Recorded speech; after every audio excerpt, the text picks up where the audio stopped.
Thank you all for being here, and thank you out there in webcast land for plugging into this today. This is about as important a subject as will be discussed on the planet over the next generation.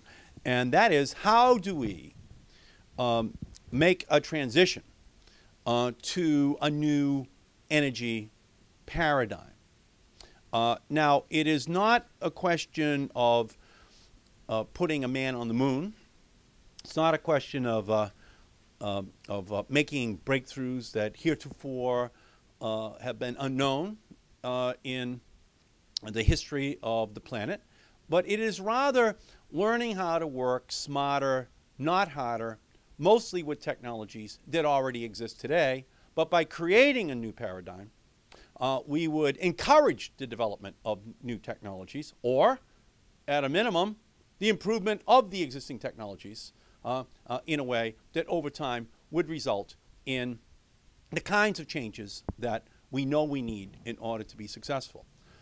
So going back to the 1990s, when I was the chairman of the telecommunications subcommittee, I created a three-bill strategy to work to unleash the potential in the telecommunications, the information sector area. And those three bills were, number one, the satellite bill of 1992, which created the 18-inch satellite dish industry, which the cable industry was vigorously opposing. And that bill, by the way, was vetoed by President Bush in October of 1992. And it's the only bill that got overridden in his 4 years as president. He was 35-1. Okay? And it was to create this new paradigm whereby people would start to have choices. But the important thing was the satellite dish industry would then put tremendous pressure on the cable industry to make additional investments in new technologies, which they did to respond to this competitive challenge. Number two, in 1993, I moved over 200 megahertz of spectrum to create the third, fourth, fifth, and sixth cell phone license. And that third, fourth, and fifth cell phone license was something that was necessary because the first two companies had remained analog and were charging 50 cents a minute, which is why people did not have cell phones in their pockets. And if they did have a cell phone, it wasn't in their pocket because it was the size of a brick. And so this was clearly a stealth-defying area of technology development that needed to be challenged. And by moving over the 200 megahertz and creating the third, fourth, fifth, and sixth license, each of which went digital by 1996, forcing the first two companies to go digital, so that by 96 you had 6 companies in each market, digital, and under 10 cents a minute, because now you had massive marketplace competition. And all of a sudden people started to buy cell phones, which is the year most of you remember buying your first cell phone, around 1996. And that's the reason. 10 cents a minute is a lot different than 50 cents a minute. And so the third bill was the most difficult. But once President Clinton and Al Gore were elected, I saw my opportunity to introduce the Telecommunications Act of 1993, it was, right off the bat, to create Darwinian paranoia-inducing competition in the telecommunications marketplace, because not one home in America had broadband as of January of 1993. And I had been waiting and waiting to get this done, but since Bush had vetoed my satellite dish bill, believe it or not, Reagan had vetoed my Appliance Efficiency Act of 1986. We had to pass that again in '87 over his objection, okay? So that's kind of where you're living when you had a Republican president during that era. So this was a great opportunity. Al Gore and I had sat next to each other on the telecommunications subcommittee, so I knew I had a chance to move it here and move it rapidly.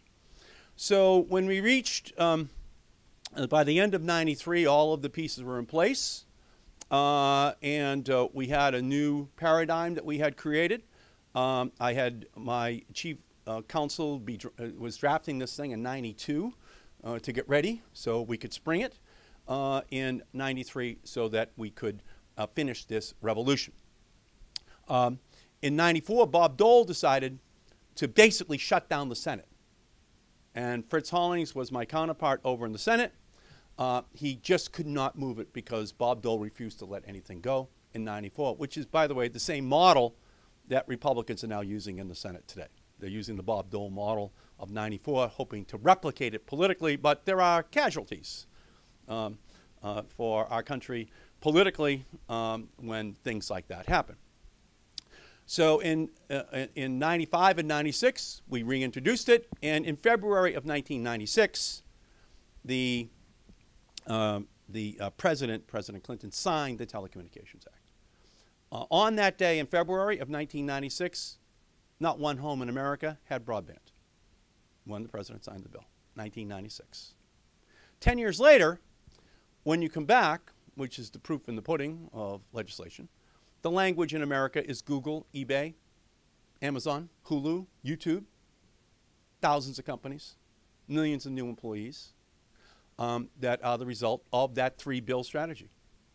$850 billion of private sector investment went into that area. And by the end of the Clinton administration, most analysts said that at least 50% of the revenues that came in that helped to balance the budget came out of those three bills, okay? Came out of the tech sector. So I'm very proud of that. Okay? So the challenge then becomes, how do you take this model of telecommunications revolution and model it into the energy sector, since the energy sector is 4 times larger than the tech sector.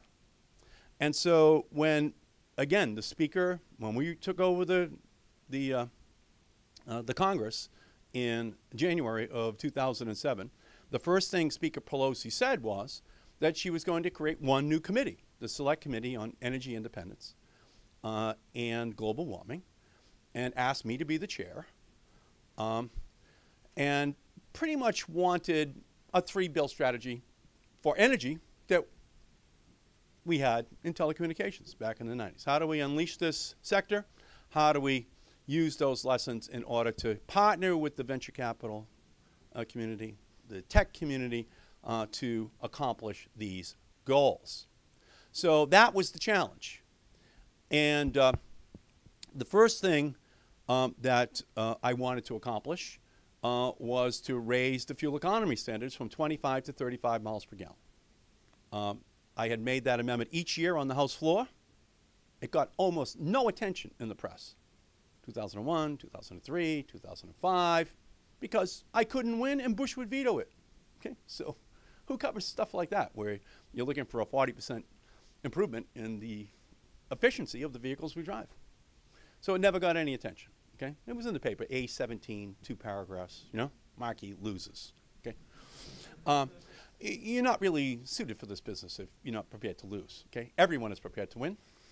You have to have a peculiar personality to be prepared to lose for long periods of time, knowing that your victory is inevitable at some indeterminate time in the future that is usually configured as an infinity sign. So that's pretty much my personality. This is my 34th year in Congress, 34 years on the Telecommunications Committee, 34 years on the Energy Committee, 34 years on the Natural Resources Committee. Okay? This business is not for sprinters. Okay? You have to be willing to stick with it so that you can continue to find your opportunities. So in that first bill in 2007, with President Bush still as president, we were able to increase fuel economy standards for the first time since 1975, from 25 to 35 miles per gallon. My amendment finally becomes law. We are going to move from corn-based ethanol over to cellulosic fuel, so that we're moving with the technology. We're going to try to capture the opportunities which the new technologies make possible. And the Speaker and I stand over the shoulder of President Bush as he signs it. We're quite proud of that, you know, knowing the opposition which we had received over the preceding 6 years in the minority. Matter of fact, the head of the EPA did not testify before the Energy and Environment Committee for 6 consecutive years when the Republicans controlled the House of Representatives. And it was a Republican appointee who ran the EPA. As a matter of fact, no one knew the name of the head of the EPA. It was the most successful witness protection program in the history of our country. People knew Bill Ruckelshaus's name. They didn't know who was running the EPA. For George Bush, pretty good, huh? In view of the fact that people remember 30 years ago, but not 3 years ago. So that's a very successful story, but sad for the country, huh? So now we're making progress on that. Then last year, in the stimulus bill, we built in $90 billion worth of incentives for solar, for wind, for batteries, for a smart grid, for energy efficiency. $90 billion. What happened last year? 10,000 new megawatts of wind were installed in our country. How much is that? The Seabrook nuclear power plant, 1,000 megawatts. 10,000 megawatts of wind installed in our country. 500 new megawatts of solar, 200 new megawatts of geothermal, 200 megawatts of biomass. Okay? This year, bigger numbers this year, because we've got the incentives in there. The industries are starting to move because, as Jigger knows, once you level out that playing field and give the same incentives to these competitive technologies as you gave to coal and oil for the preceding 75 years, they start to become competitive as well. The private sector investment starts to flow into them. And for every dollar we're putting in, there's another $3 or $4 that's coming in from the private sector. So these are just very simple lessons that you learn if you stick around for 34 years. And remember now, a congressional expert is an oxymoron. Okay? We're only experts compared to other congressmen, not compared to real experts, you know, who work on issues. So congressional expert is really an oxymoron, like jumbo shrimp or Salt Lake City nightlife. Okay? It's just, there's really no such thing. But over time, through osmosis, you do learn a few things. And so this smart grid money that was built into that legislation, you know, is a very big part of the opportunities which we can create for innovation and investment in innovation across the board. Now, what is the smart grid? Well, the smart grid is the pluperfect product of the 3 telecommunications bills of the 1990s. Without those 3 bills, you don't have a smart grid. A smart grid is an electricity internet. It's a way of managing with broadband technology the wind and the solar coming in from the deserts and the prairies and the oceans and off of people's roofs, that because of the additional communications capacity, it can be managed in a way that could not be managed by copper wires any more than copper wires could truly provide broadband. And as a result, we had to move to fiber optics. So too, we have to move from these copper wires over time to new superconducting wires, new modern wireless technologies that can allow for the management of this electricity that we want to be able to reduce in terms of its consumption while not affecting the lifestyle of any Americans at all, and exporting the products which we create to other countries in the world. That's the little formula. Huh? So I've already noticed a couple of people here who have been checking their BlackBerries while I'm speaking, and I'm very proud of that. You know, that revolution in the 90s, it wouldn't be possible, you know, unless we had passed those 3 bills. And my goal is that people right now who are sitting here saying, oh, God, you know, I forgot to turn off the heat. It was really, really surprisingly cold here in D.C. last night. I forgot to turn off the heat this morning when I got up. I think I'll just turn it off right now. Huh? Or I'm going home tonight and it's going to be warm. I think I'll have it warm when I get home, but I don't need it on all day. Or air conditioning as well. Huh? So my goal is that there be a device in everyone's pocket that can do so many things for people that they will never again have to look up to see a speaker. They'll always be checking everything they're doing, okay? They'll never look up again. And that should be our goal, okay? And that's kind of the recombinant technological DNA which is possible. So in that broadband plan, what I did was I built in a requirement in the broadband plan because you don't want to lose where you were while you're heading for where you're going, right? And so I mandated in the stimulus bill that the Federal Communications Commission have to provide the country a national broadband plan for the future within 1 year after the stimulus bill passed. Little provision I put in there that no one really noticed at the time. And 1 year later, Nick Sinai is here. Nick Sinai is the Director of Energy and Environment for the Federal Communications Commission. How's that for recombinant political DNA, huh? The Director of Energy and Environment for the Federal Communications Commission. I'm kind of proud of the job that Nick has. I created his job, okay? Without me, his job wouldn't exist. How do you link these two things together? And the way you link it is you have the Federal Communications Commission have to do a national study of where broadband is going. And in here, in this broadband plan, is a table of contents, and pretty much mirroring the table of contents I put in the stimulus bill in terms of what I wanted the FCC to do. And in here, it's really a fantastic plan, and you should each get a copy of it. But under national purposes, healthcare, education, energy and environment, economic opportunity, government performance, civic engagement, public safety, all the way down the line. The things I wrote into the law. Okay? And here it is. And it's going to lead to 10 to 20 rulemakings at the Federal Communications Commission. But energy is in here. The smart grid is in here. Okay? And it has to be. The Federal Energy Regulatory Commission and the FCC have to be partnering on these issues. We have to be thinking in an integrated fashion to ensure that Grid 1.0, and by the way, here's the lesson. Thomas Alva Edison would recognize the grid of the United States today if he came back. In the same way that Alexander Graham Bell would have recognized our phone system 15 years ago. You know, before we moved from black rotary dial phone to BlackBerry, before we moved from narrowband to broadband, before we moved from dial-up to the future. Right? You have to make a policy decision to move on. The sad thing is that Edison would still recognize our system. So how do we put in place the modernizing, paranoia-inducing legislation that has a market-based response that will unleash much more than the $850 billion, that the marketplace incentives that were built into the telecommunications bill unleash in the private sector? That's what it's all about. Government just get out of the way.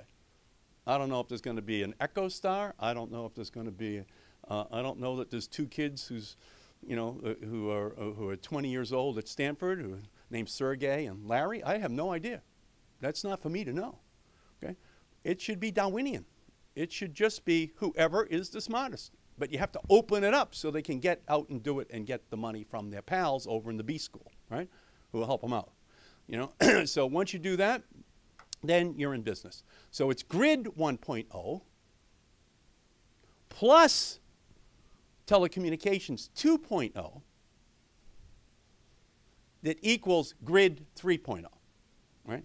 It's 1 plus 2 equals 3. That's what we have going on here, okay? And then when you reach 3.0, now you've got the real revolution. Now you have homes and businesses. You have the vehicles which we drive, all electric. And so the third bill is the Waxman-Markey bill. The Waxman-Markey bill was not unlike the Telecom Act that I had been thinking about planning, getting ready up to the end of '92. I'm only really an expert at predicting the past. The future is very elusive, okay? But you have to be ready for the future, you know? The Boy Scouts are ready, are correct. Be prepared, BP. BP was not Does not stand for, BP does not stand for be prepared, okay? And by the way, the British don't want it to stand for British Petroleum either. They just want it to be BP. A little bit like NDN. What does it stand for? What did it originally stand for? What was it, you know? Everyone forgets. It's like it's now a brand, huh? No, I know that. Everyone knows. It's like and it's just NDN, you know. So it's like Kleenex now, you know. It's just a Hershey bar, you know. It stands for all chocolate bars. So inside of the Waxman-Markey bill, by creating a mandate that carbon has to be reduced by 2% per year every year for 20 years, Henry Waxman and I we sat next to each other for 34 years, waiting for this moment. By the way, Henry and I. Okay, so. That's a long wait. That's a lot of thinking, waiting for your opportunity to finally be created. So we have this incredible chance to build into law a set of incentives that will drive the smart grid, drive this new electricity future. And if we do it correctly, then it will happen within the same 10-year time frame that it took to have the whole tech revolution take hold. Okay? And the way it will work is that in addition to the funding which we built into the stimulus plan, inside of the Waxman-Markey bill, we mandate that there be, here's where it came from, by the way. In the 1996 Telecom Act, in the 94 Telecom Act, actually, I had built in a requirement that there be subsidies for schools, especially the poorest schools in America, so that they could put computers on people's desks. So I built that into the 94 law. Then in the 96 law, partnering with Senator Rockefeller and Senator Snowe, we built it into the 96 law as well. And I named it the E-rate, which is education rate. I was going to call it the ed rate.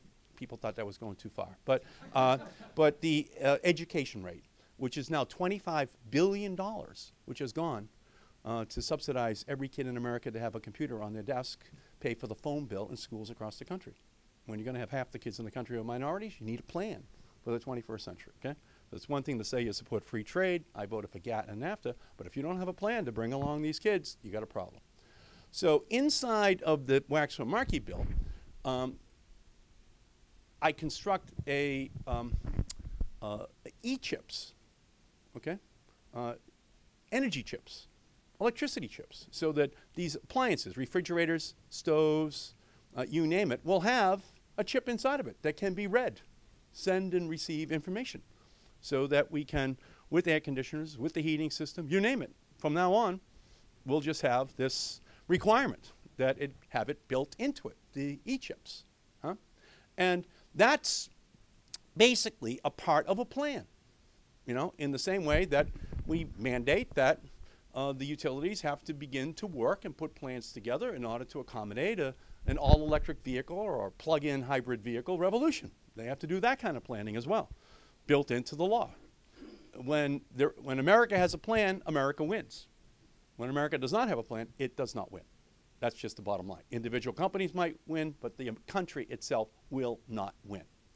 And so the legislation, by mandating a lowering of carbon each year, puts a premium then on efficiency and new technologies and will drive investment in that direction because money will, in fact, be made by those who are making these products. And by building in these other specific incentives for e-chip for appliances, so that we can use the iPhone with the iFridge, with the iStove, with the iAir conditioning. Huh? It should all be integrated in a way that's opening up new companies, new technologies, new investments right across the board as everyone sees their little opportunity inside of this universe. So it won't happen overnight, but it is our great American opportunity. We branded the tech sector made in the USA. Because we went first, just by a bit. And we were delayed 2 years by Bob Dole. But we still finished #1. Here, the Chinese are not waiting. We're kind of like saying, why don't you move up to the sideline? We're going to wait it back here a little bit. You're already #1 in solar. You're already #1 in wind. You're targeting all electric vehicles so that you can be #1 in that. You know, we're just going to take our time over here. Well, the Chinese intend on exporting all of these things into our country. And we will go from made by OPEC to made in China. And we will never have created this made in the USA phase of energy in our country. And they're largely going to use technologies that were invented in the United States, at MIT, at Caltech. Okay? They just will not have ever had a manufacturing sector created in our country because we did not create a plant in order to do it. So what NDN does is help to advance an agenda, as they did in the 90s in the tech sector, to integrate these in a way that opens up these incredible private sector economic opportunities. And again, therein lies the paradox of the Democratic Party. Almost all of the executives on all sides are Republicans, from the big companies that are resisting it to the new companies that want to get started and get going. Okay? And I am like a Democratic referee at a Republican scrum between the big and the small, the old and the new, the innovative and the status quo. And that's always been the problem for the Democratic Party. What we do is we create the opportunities that then creates the wealth, then creates Republicans, because the wealthier they are is the more Republican they become. And if we hadn't have done it in the first place, we would have had so many poor Democrats that we would have never lost, okay? But that's just not who we are, okay? And we just have to live with the reality that people forget why all these opportunities opened up, you know? I still don't find that many people coming up and thanking me for those 3 bills, you know what I mean? They kind of think that as soon as they graduated from whatever smart school they went to in 2002, that it was always there, you know? No one was ever as smart as they were before 2001 or 2 or 3, right? Just an amazing insight they had. And you don't want to break the news that DSL was invented in 1975 or fiber optic in 1955. You know, you just don't want to let people know it, that you needed a plan to get it out into the marketplace for their businesses.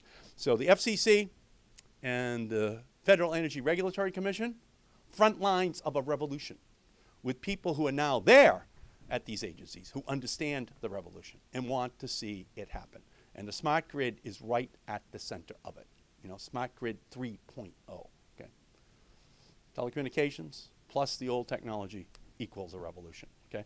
And if we do it first, we win, we export.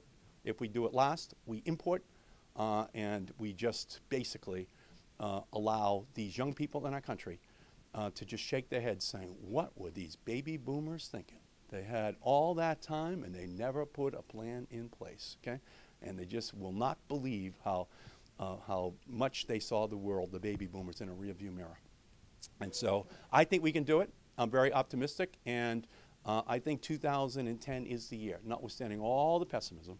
And I went down to New Orleans for 13 hours on Friday to see this orange colored, you know, water from the dispersant, you know, mixing with the oil. And it's surreal, and it's as far as the eye can see, 100 miles that way and 50 miles that way, no matter which direction you fly in over it, down low, so as the chairman, I can see it. But it once again reinforces a very simple point. And that point is this. We have 2% of the oil reserves in the world. We have 5% of the population in the world.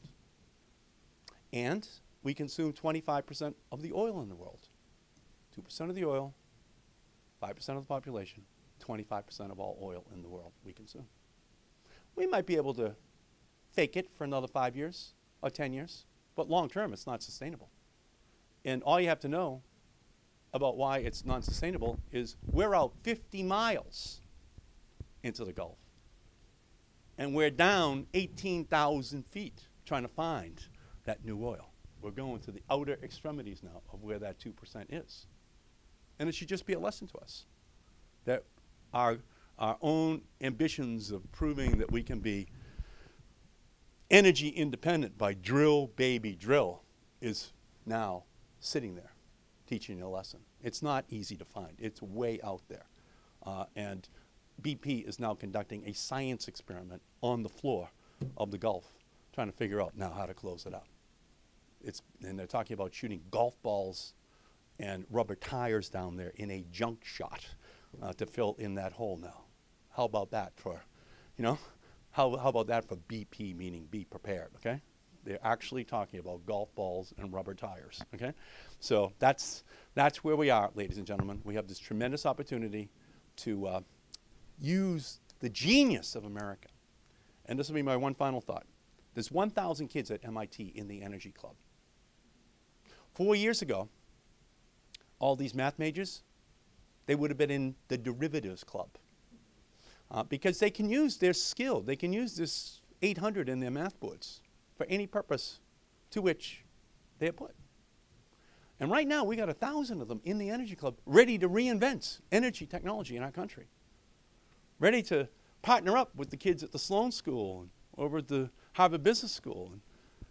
And they're in every community in America, in every school in America. They're ready to say, baby boomers, you didn't do it. We're ready to do it. Just create the environment out there economically, and we'll do well and do good at the same time. Just get out of the way. Create the policy and leave us alone. Huh? We did that in the 90s. The same type of kid is ready now to do the same thing in energy. So let's take advantage of these 1,000 kids at MIT, and the 1,000 at Berkeley, and the 1,000 at Michigan, and the 1,000 at the University of Arizona. Right? Let's take advantage of them. They're ready to go. They're ready to move into this sector and make something, not just create algorithms that run from here to Osaka and back that only they understand, and none of the CEOs of the financial firms understand, and you can see the glaze in their eyes as they're testifying that they have no idea what a derivative was, okay, of what was going on in that profit-making sector of their financial firm, huh? 45% of all kids who went to Harvard, graduated from Harvard 4 years ago, went to work on Wall Street. Do you think that was in their essay going into Harvard? I really want to go to Wall Street. Think they would have got in? No, no, no. They had another vision for themselves, okay? And this is the kind of vision that would fulfill their real dreams that they had when they were 15, 16, and 17, huh? Rather than getting diverted into this nonsense of doing nothing more than making money by moving it around and creating nothing. Anyway, thank you all. Thank NDN. And I'm looking forward to working with you and help us to get everything passed this year. And if we can't do it, it's like Bob Dole in '94. We're just going to do it next year. We're just going to keep doing it because we have no option, okay? It's central to America being #1. Thank you all so much.